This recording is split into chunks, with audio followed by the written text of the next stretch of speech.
है कि बहुत इंटेलिजेंट लोग हैं। भारत इसलिए विश्व गुरु है क्योंकि भारत के पास ज्ञान बहुत है, सबके पास में एक एक बुक है, और हमारे पास में 4 वेद, 6 शास्त्र, 18 पुराण, गीता, रामायण सतकोट अपार। तो हम लोग ज्ञानवान हैं, इसलिए हम विश्व गुरु हैं, और जिसके कारण हम विश्व गुरु हैं, हमें उसका दर्शन, उसका प्रदर्शन पूरे विश्व के सामने करना चाहिए, जिससे पूरा विश्व हमारा लोहा माने, और उसमें खर्चा कम करते। अभी तिरुपति बालाजी में भी, भोग में भी खर्चा कम किया गया था, उसका दुष्परिणाम हम सब ने देखा है। तो इन खर्चों को हमें जहां बचाना चाहिए वहां बचाना चाहिए। एक एक मंत्री चलता है 25-25 गाड़ी लेके, क्या जरूरत है? वहां करो खर्चा कम। एक एक नेता लेके चलता है 15-15, 20-20 सिक्योरिटी गार्ड्स, वहां कम करो। और बहुत सारी जगह खर्चे हो सकते हैं कम, लेकिन सिर्फ धर्म संस्कृति पे खर्चा कम करना है, ये ठीक नहीं। तो मुझे लगता है धर्म को उतना ही खर्चा आप मानेंगे कि अस्पतालों पर, स्कूलों पर, इंफ्रास्ट्रक्चर पे होना चाहिए? मैं यही तो कह रहा हूँ कि वो खर्चा होना चाहिए स्कूल में, वो खर्चा होना चाहिए हॉस्पिटल में। अभी आप देख रहे हैं फ्री की लाइन लगी पड़ी है, हम ये फ्री देंगे, हम वो फ्री देंगे। कोई नहीं कह रहा कि हम एजुकेशन फ्री देंगे, कोई नहीं कह रहा हम चिकित्सा फ्री देंगे। इस देश में 2 चीजें फ्री होनी चाहिए जो मुझे लगता है, जो सनातन परंपरा का सम्मान भी करेंगे, और वो 2 चीजें हैं। एक तो प्रत्येक बच्चे को समान शिक्षा मिले। समान माने अगर एक मंत्री का बेटा जिस स्कूल में पढ़ रहा है, उसी स्कूल में मंत्री के ड्राइवर का बेटा भी पढ़े, तो समझना भारत ने सही माने में विकास कर लिया। तो है ये। और ये अच्छा, ऐसा मैं नहीं कह रहा हूं कि ये हवाई बात है, नहीं। यूएस में यही है, यूके में यही है। जिनकी और बुरी चीजों की हम नकल कर रहे हैं, उनमें शिक्षा समान है। क्योंकि आपने शिक्षा का जिक्र किया और आपने कहा यूएस में यही है, यूके में यही है, दिल्ली की सरकार कहती है दिल्ली में भी यही है। हम लोग इस तरीके की एजुकेशन दे रहे हैं सरकारी स्कूलों में कि वहां पर कोई भी वीआईपी का बच्चा आकर पढ़ेगा, उसी लेवल की एजुकेशन उसे देंगे। पर वहां बच्चा पढ़ेगा ही नहीं, सबको तो भेजना है प्राइवेट में। सरकारी स्कूलों में तो वो लोग अपने बच्चों को भेजते हैं जो बेचारे प्राइवेट स्कूलों में भेज नहीं सकते। हमें व्यवस्था वो बनानी चाहिए जहां हमें सबसे पहले तो जितने भी नेता हैं, जितने भी ऑफिसर्स हैं, जितने भी जज हैं, जितने भी बड़े बड़े हाई लेवल के बिजनेसमैन हैं, उनको अपने बच्चे सरकारी स्कूल में पढ़ाने चाहिए। जब उनके बच्चे सरकारी स्कूल में पढ़ेंगे तो ये जितने भी हम जैसे लोग हैं, मिडिल क्लास लोग, तो हम जाके अपने बच्चों को अवश्य पढ़ाएंगे। कौन नहीं चाहेगा कि मेरे भी बच्चे ऑफिसर के बच्चों के साथ पढ़े? तो मैं भी चाहूंगा। लेकिन ऑफिसर के बच्चे पढ़ेंगे विदेश में, नेताओं के बच्चे पढ़ेंगे विदेश में, और मेरे बच्चे पढ़ेंगे सरकारी स्कूल में। ये समान शिक्षा नहीं है। तो मुझे लगता है कि समान शिक्षा जब होगी तब ही हम लोग सभी इस देश को सही माने में विकास की ओर लेके जाएंगे। आपने कहा मुफ्त का सब कुछ दिया जा रहा है, अभी होड़ लगी हुई है। दिल्ली में चुनाव से पहले इस तरीके की कई योजनाओं का ऐलान किया गया, जिसमें पुजारियों, ग्रंथियों को हर महीने 18,000 रुपए देने का वादा अरविंद केजरीवाल ने कर दिया अगर उनकी सरकार बनती है। उसको लेकर आपके क्या विचार? नहीं, मैं ये कह रहा हूं कि 10 साल से केजरीवाल जी हैं वहाँ, 10 साल से दिल्ली में केजरीवाल जी हैं, उनकी सरकार है। और 10 साल से मैंने सुना हुआ है कि मौलवियों को सैलरी दी जा रही है, 10 साल से दी जा रही है। तो 10 साल से जब सैलरी मौलवियों को दी जा रही है, तो 10 साल तक पुजारी और ग्रंथी इस चीज से वंचित क्यों थे? मौलवी कह रहे हैं हमें भी सैलरी नहीं दे रहे हैं, इसलिए प्रदर्शन कर रहे थे उनके घर। तो जब वो नहीं, उन्हें नहीं दे रहे तो हमें कैसे दे देंगे? और फिर पब्लिक में झूठ क्यों बोल रहे हैं जब दे ही नहीं सक रहे हैं? तो आप जो चीज दे नहीं सकते उसे आप बोल रहे हैं, क्या ये फ्रॉड नहीं है? वो कह रहे हैं हमने कोशिश तो की, बीजेपी की सरकार कई राज्यों में, वहां पर ऐलान कर दीजिए कि आप पुजारियों को कुछ देंगे। अरे मैं झूठा ऐलान कर दूं कि साहब अगर मुझे आप सरकार बनाने दें, मुझे आप पाकिस्तान का प्रधानमंत्री बना दीजिए, आप रीमा जी कुछ करिए एबीपी न्यूज के द्वारा, कसम से मुझे पाकिस्तान का प्रधानमंत्री बनवा दीजिए 6 महीने के लिए, मैं जितने भी पार्टी के लोग हैं इनको 1-1 महीने का प्रधानमंत्री पाकिस्तान का बनवाऊंगा। भाई जो यहां नहीं बन पाए हैं, ये जो रह गए बेचारे, फिर आप पाकिस्तान को ले आए। मैं पाकिस्तान के बिना रह नहीं सकता, वो बीज है, बीज के बिना फसल हो ही नहीं सकती। वो तो सभी समस्याओं का बीज है पाकिस्तान, उसके बिना तो मैं रह नहीं सकता। और कोई भी सच्चा सनातनी नहीं रहेगा।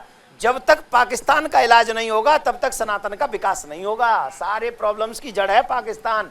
और पाकिस्तान प्रेम, जो यहाँ रहकर भी पाकिस्तान से प्रेम करते हैं, वो सभी प्रॉब्लम्स की जड़ है। यहाँ रहकर पाकिस्तान से कौन प्रेम कर रहा है? आप आज बोल दीजिए अपने। आप भी जानती हैं। नहीं, मैं चाहती हूँ अगर आपने इसका जिक्र किया, आज आप बता दीजिए कि पाकिस्तान से प्रेम कौन करता है, भारत में रहने वाला कौन पाकिस्तान से प्रेम करता है? देखिए, हमसे मत बुलवाइए क्योंकि हम धार्मिक प्रवृत्ति के व्यक्ति हैं, हमें इनसे कोई मतलब नहीं है। पर 10 साल से मौलवियों को सैलरी दी जा रही है और अब 10 साल बाद जेल से बाहर आने के बाद आपको पंडित जी की, पुजारी जी की याद आई और ग्रंथियों की याद आई। क्यों? अगर आप, और आप भी सनातनी है, ऐसा तो नहीं कि आप हिंदू नहीं है, आप भी मंदिर जाते हैं, और जितने भी नेता हैं, कम से कम अभी तक जितना मैं देख पा रहा हूं, किसी भी पार्टी के प्रेसिडेंट हैं वो कहीं ना कहीं हिंदू हैं। और हिंदू होने के बाद आज तक सनातन का, इस प्रोग्राम का नाम है सनातन संवाद, उनसे कभी पूछना कसम दे के, वैसे तो झूठ बोल जाएंगे आपका माइक पकड़ के, कसम दिलवाना, वैसे कई लोग कसम भी झूठी खाते हैं, फिर भी उनसे एक बार पूछने का प्रयास करना, आपने सनातन के उत्थान के लिए किया क्या है? क्यों गौ माता नहीं बच रही है? क्यों हमारे गुरुकुलम नहीं बच रहे हैं? क्यों हमारी पूजा पद्धति में जो है पशुओं की चर्बी मिलाई जा रही है? क्यों हमारे बच्चों को हमारी संस्कृति की एजुकेशन नहीं दी जा रही है? क्यों कई मंदिर ऐसे हैं उसी दिल्ली में जहां आज तक दीपक जलाने वाला कोई पैदा नहीं है, और वो मंदिर किस जगह पे है, वहां की व्यवस्था कौन संभालेगा? तो ये सनातन संवाद अगर है तो सबसे पहला अधिकार अगर इस देश में किसी का है तो वो सनातनियों का है। पहले हमारी पूजा, हमारी पद्धति, हमारे मंदिर सुरक्षित होने चाहिए, उसके बाद हम लोग किसी और के बारे में सोचेंगे, ऐसा हमारा मानना है। ये जो एक बात कही गई, मैंने अक्सर इसे चुनाव में सुना, तो मैं मानूंगी कि ये पॉलिटिकल नैरेटिव ही है, जहां पर कहा गया कि हिंदू खतरे में। आप इससे सहमत हैं? हिंदू खतरे में उस समय था जिस समय इस देश का बंटवारा हुआ, और बंटवारे के बाद एक देश बन गया पाकिस्तान, और पाकिस्तान बनाने के बाद भी वक्फ बोर्ड बना दिया गया। वक्फ बोर्ड बनाकर इस देश में भी जमीन को हथियाने का एक अधिकार बना दिया गया, नियम बना दिया गया, रूल बना दिया गया, और ऊपर से ये भी पावर दे दी कि आप वक्फ बोर्ड जिसको कह देगा वो जमीन उसकी होगी, उसकी सुनवाई कराने के लिए आप हाई कोर्ट और सुप्रीम कोर्ट नहीं जा सकते। तो आप कोर्ट से भी दूर कर दिए गए। तो ये है हमारे साथ धोखा, ये है हमारे साथ फ्रॉड, और सनातन का विकास किया ही नहीं कभी। नहीं, अभी हिंदू सुरक्षित है, आप मानते हैं? नहीं, अभी भी हिंदू सुरक्षित नहीं है। हमको लगता है अभी भी हिंदू को सुरक्षित करने के लिए कार्य बहुत बाकी। अभी हिंदू अगर एक हो रहा है, जैसे अभी एक हो रहे हैं, 27 जनवरी को कुंभ में यहीं प्रयागराज में एक धर्म संसद करने जा रहे हैं, जिसमें सनातन बोर्ड की बात कर रहे हैं। 27 जनवरी को मैं आपके चैनल के माध्यम से सभी सनातनियों को कह रहा हूं, अगर आपको कुंभ में एक दिन आना है ना, तो सिर्फ 27 जनवरी को आइए।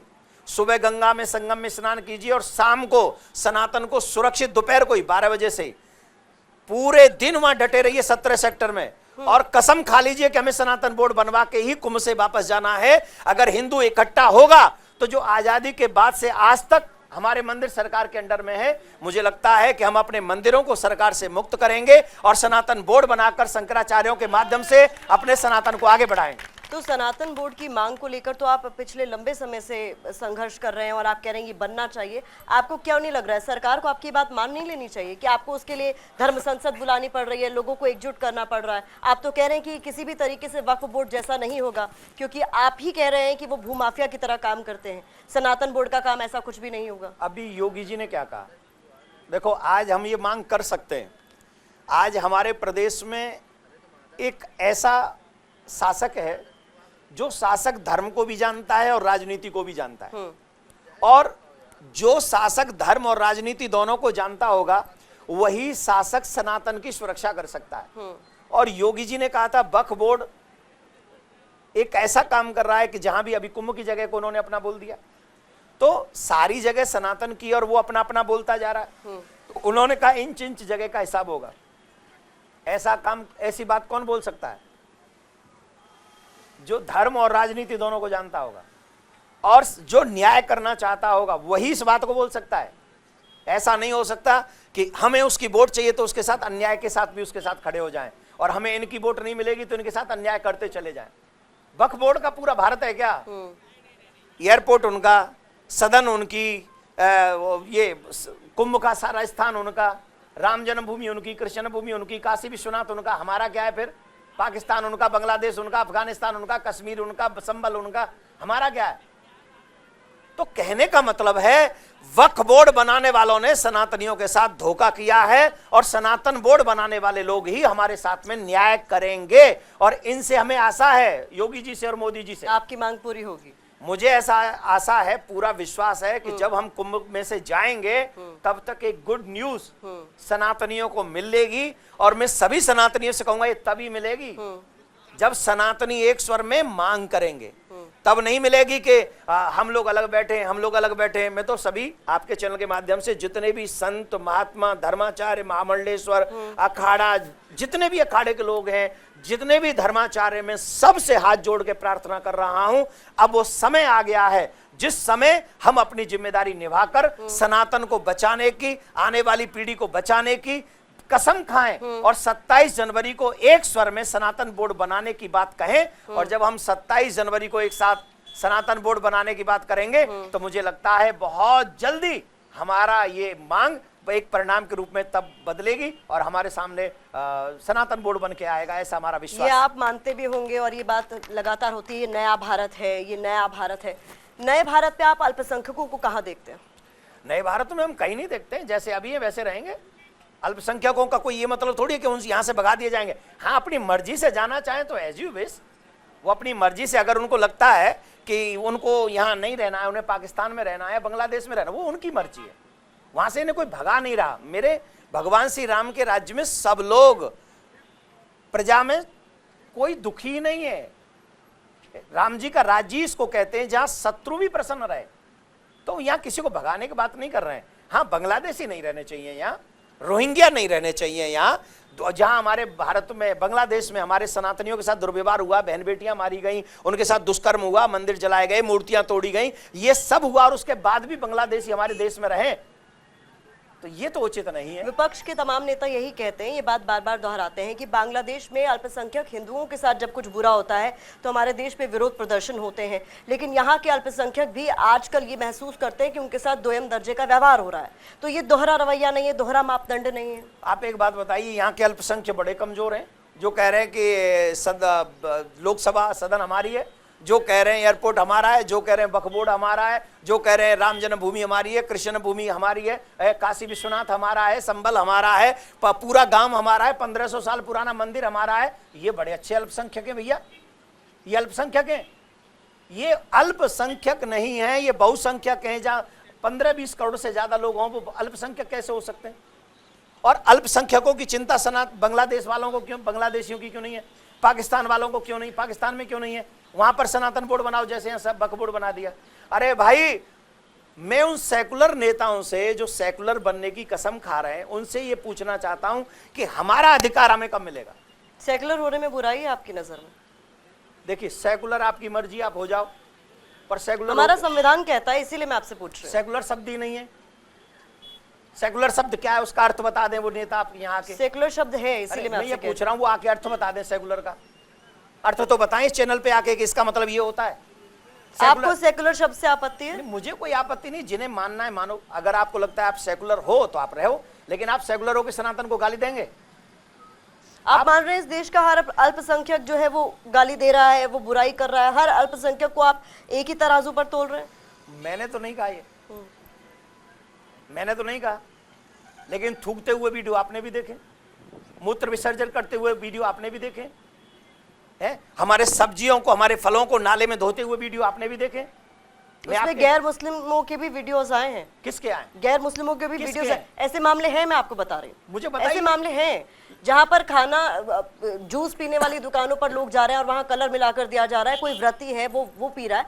मेरा कहने का मतलब है कि विसर्जन कर रहे हैं, वो थूक रहे हैं वो, तो आप उन सबको एक ही तरीके से कह रहे हैं। अभी देखो, एक बात है, कुंभ में ये कहा गया कि गैर हिंदुओं को नहीं आना चाहिए, और एक बहुत बड़ा मुद्दा हुआ ये कि भाई जो सनातन को नहीं मानते। अब एक बात बताइए, आपकी मूर्ति पूजा में विश्वास नहीं है, गंगा मैया में आपकी श्रद्धा नहीं है, जमुना में आपकी निष्ठा नहीं है, संत महात्माओं के प्रति आपका आदर नहीं है, फिर आपको कुंभ में आना ही क्यों है? कुंभ में आप सिर्फ हमारा धर्म भ्रष्ट करने आएंगे? अरे भाईचारा निभाना है तो एक सबसे अच्छी बात यह है कि आप अपनी पूजा को धर्मयुक्त निभाइए, हम अपनी पूजा को धर्मयुक्त निभाएं, और प्रत्येक मुस्लिम धर्मगुरुओं को यह कहना चाहिए, जो मुझे लगता है, क्या कहना चाहिए, कि कोई भी मुस्लिम कुंभ में न जाए, हमारे हिंदू भाई बड़े हैं, उनको अपनी पूजा परंपराएं ईमानदारी से निभाने दी जाए और सब अपने घर में बैठकर ये प्रार्थना करें अपने खुदा से कि हिंदू भाई बहनों का ये जो कुंभ का मेला है बड़े अच्छे से व्यतीत हो जाए और उन्हें कोई विघ्न ना आए। ऐसी प्रार्थना उनको खुदा से करनी चाहिए अपने से, तो हमको लगेगा कि वो वाकई हमसे भाईचारा निभाना। आखिरी सवाल मेरा है, मोहन भागवत जिस तरीके से बयान देते आए हैं कि हर मस्जिद में मंदिर नहीं ढूंढना चाहिए और अब हमारे एजेंडा पे काशी और मथुरा है, वीएचपी ने भी कहीं ना कहीं उस बात का समर्थन करते हुए कहा है कि अगर मुस्लिम पक्ष काशी और मथुरा का दावा छोड़ दे तो हम देशवासियों को समझाने की, मनाने की कोशिश करेंगे कि अब हमें रुक जाना चाहिए। तो मैं आपका समर्थन करूंगा। मेरा समर्थन, मैं आप ही ने क्वेश्चन किया, मैं आपका ये समर्थन मैं कर रहा हूं। मोहन भागवत और वीएचपी के बयानों पर आपसे जवाब चाह रही हूं। मैं एबीपी चैनल का भी समर्थन कर रहा हूं, आपका समर्थन कर रहा हूं। आप मथुरा और काशी दिलवा दीजिए, फिर आगे हम सोचेंगे। दूसरी बात फिर कह रहा हूं, 27 जनवरी को धर्म संसद में आप सब पधारें, सनातनी ज्यादा कुंभ में पधारें। योगी जी ने जो मेहनत की है आपको सुंदर कुंभ का दर्शन कराने की, उस कुंभ का दर्शन करें। एबीपी चैनल का बहुत बहुत धन्यवाद। भगवान कृपा करे। अब एक बार जोर से तो बोलो, जय श्री राम। जोर से बोलना पड़ेगा, जय श्री राम। धन्यवाद, बहुत बहुत धन्यवाद। For exclusive and insightful videos, subscribe to our new channel ABP Live Premium.